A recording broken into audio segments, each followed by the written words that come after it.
Ron DeSantis, fella can't catch a break. In fact, this morning, the New York Times revealed that a firm affiliated with Ron DeSantis' super PAC had posted literally hundreds of pages of documents online for the Florida governor to use as debate prep.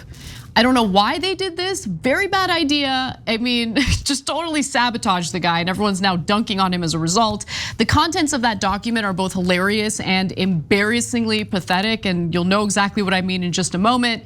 And look, let's keep it real. It pretty much sums up what Ron DeSantis' presidential campaign has looked like so far. But nonetheless, here's how the documents outline DeSantis' main priorities for the debate. 1, attack Joe Biden and the media 3 to 5 times. 2, state DeSantis' positive vision 2 to 3 times. 3, hammer Vivek Ramaswamy in a response. 4, like, you really need documents to tell you to do this? Anyway, 4, defend Donald Trump in absentia in response to a Chris Christie attack. All right, so we're gonna get back to that 4th thing listed about avoiding the attacks against Donald Trump. But before we circle back to that, let's get to the other stuff. First, let's talk about hammering Ramaswamy, because the documents have a pretty hilarious suggestion on how Ron DeSantis should do that. So it says, take a sledgehammer to Vivek Ramaswamy, fake Vivek, or Vivek the fake. People get paid for this? Cenk, what are we doing with our careers? They're like, people make money to give this advice. Guys, look, I know politics inside and out, not just because of what we do here on air, but because of conversations I have with people involved in politics off air, okay? And you would be shocked at how disastrous consultant advice is. It's so bad. And candidates believe it completely. Like if you got, and it's not just Republicans, Democrats too, but even more so for Democrats. If a consultant tells them, oh yes, you paid me a ton of money here, and I'm going to tell you, call him Vivek the fake. That'll get him. They'll go right away. Okay, Vivek the fake. What is that? What is? No, but guys, they're so removed from reality. But this is the reason why I hate to admit this. I hate that this is the reality, but this is the reason why Donald Trump, unfortunately, outshines the other Republican candidates, because the other Republican candidates are like, we are still operating as if it is 20 years ago. What are the consultants saying, right? They're following the consultants. 100%. And you look at Trump, he can't stand reading from a prompter. He can't stand sticking to a script. He just likes to riff. And when you juxtapose the authenticity of someone who's refusing the advice of the consultants and just going his own way to the typical dry, robotic politicians, obviously Trump is gonna outshine them. It's so frustrating that these people don't realize it. Yeah, look, I have so much to say, and there's one thing the consultant said that is true. I'll get to that in a second too. But first, look, following the consultants, this is subconscious, but people pick it up, especially Republican voters. Makes you look weak because you're not a strong man who follows his own instincts and his own wisdom and judgment, but you're asking, what should I do? Okay, I'll just do it, right? And it doesn't feel authentic. And so look, I'm super biased because I worked with Al Gore and I really like him, and he was 100% right about climate change, et cetera. And so I know that this was a smear, but it worked. When he was running, they ran a deceptive article about how he was getting consultant advice on what to wear, and it was from a woman, and that's part of why you know it was a smear, because it was like, oh, he's listening to a woman on what to wear, right? That was considered a bad thing? But before Trump, like everything was, the tiniest, most ridiculous things were considered scandals, especially about Democrats. Gore got into massive trouble for sighing during a debate. When he was debating an idiot like George Bush, and for getting dressed by a consultant, which wasn't even true, right? God, that is, by the way, every single one of these mofos should be like dressed by a woman. Like, so should I.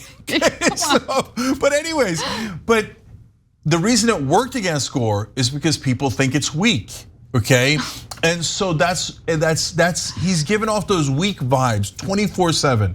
DeSantis is, yeah, okay? Yep. But one more thing about that, the debate prep is real. You should do debate prep. You shouldn't be an uncle.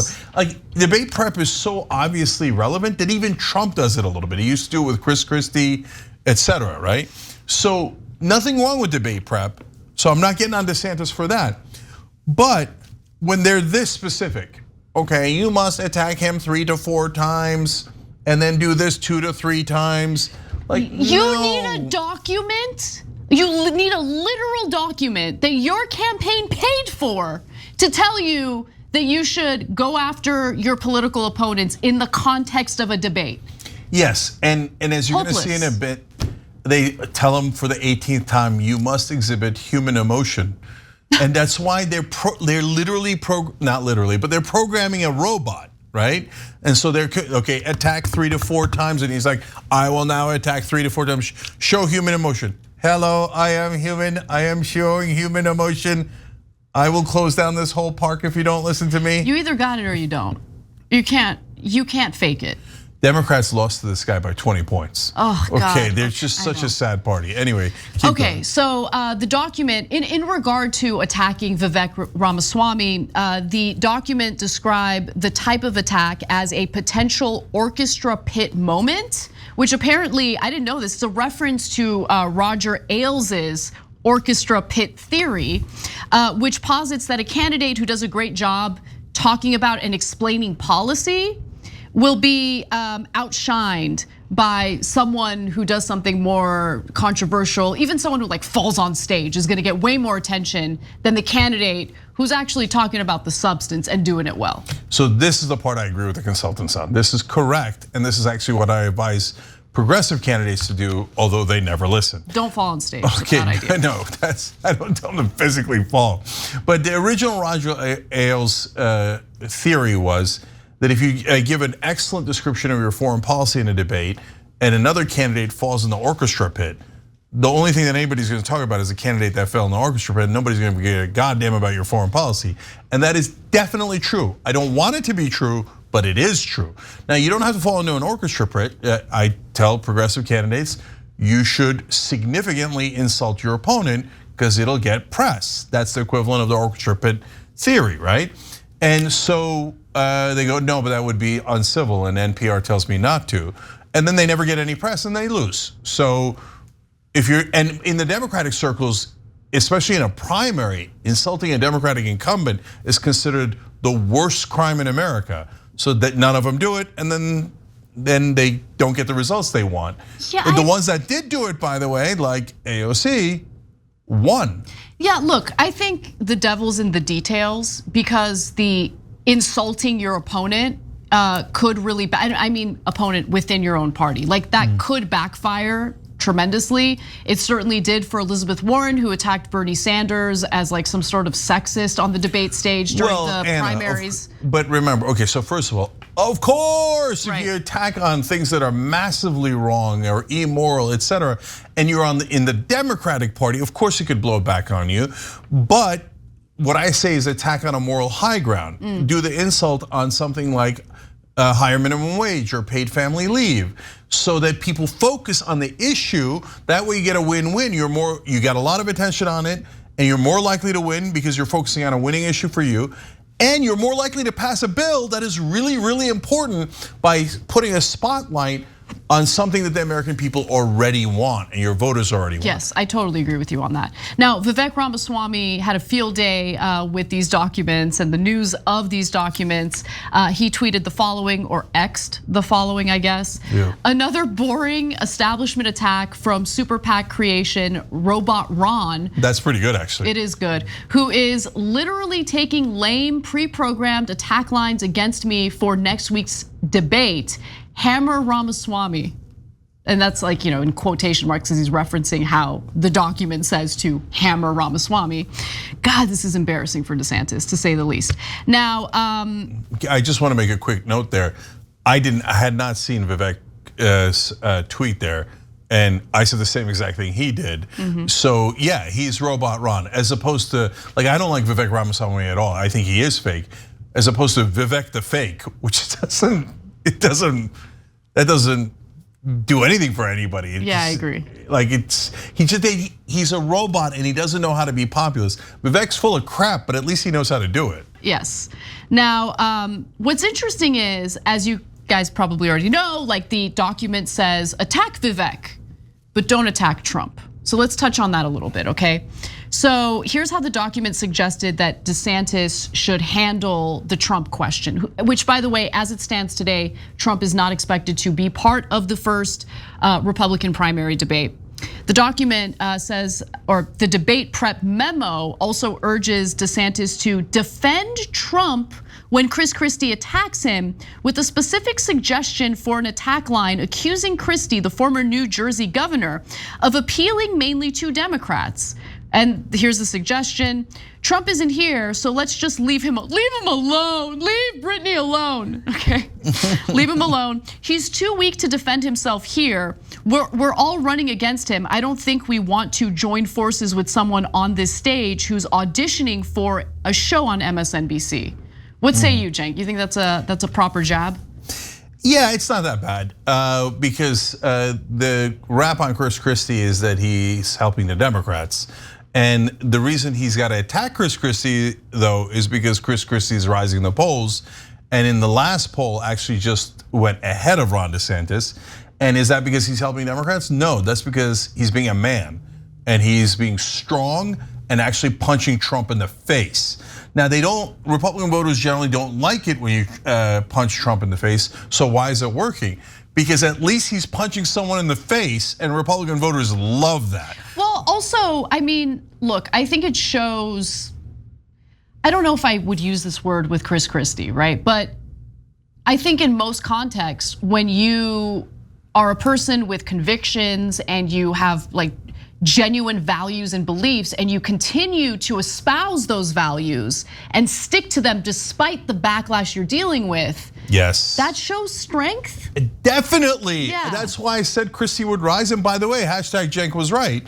So here's all of a sudden, when I said it, he was at 0 or 1%. And everybody's like, no, he's attacking Trump. No way he'll rise. They love Trump. And here he is rising. There's a super PAC going, watch out for Chris Christie. He has risen. Right. So, which is a challenge for him. Okay. Anyway, so hey, I know Glass House, etc. Yeah. So now, guys, two more things that are important here. They're making the same mistake as 2016. You see that? In 2016, they're like, oh, Trump's a loser. He's gonna be out of the race soon. So Marco, make sure you attack Jeb. Jeb, make sure you attack Marco. Cruz, make sure you attack Kasich. Kasich attack Cruz. And nobody attacked Trump.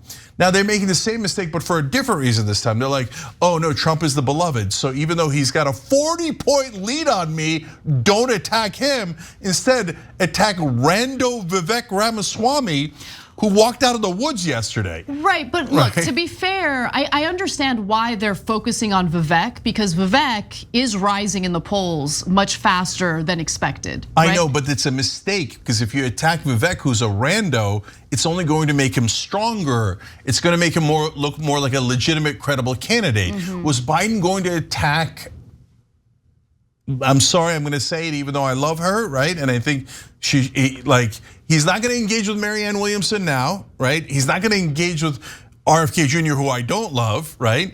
Because he's above it. Now, he's not actually above it, but that's the appearance he's giving, and it makes him look more credible. And you think he was gonna attack Marianne Williamson in 2016? I'm sorry, in 2020? Of course not. There's all those people in the race. It would have given her legitimacy to do that. So this is very poorly played. But I've got to answer one more thing for you guys. If you're wondering, why in the world did they make this public?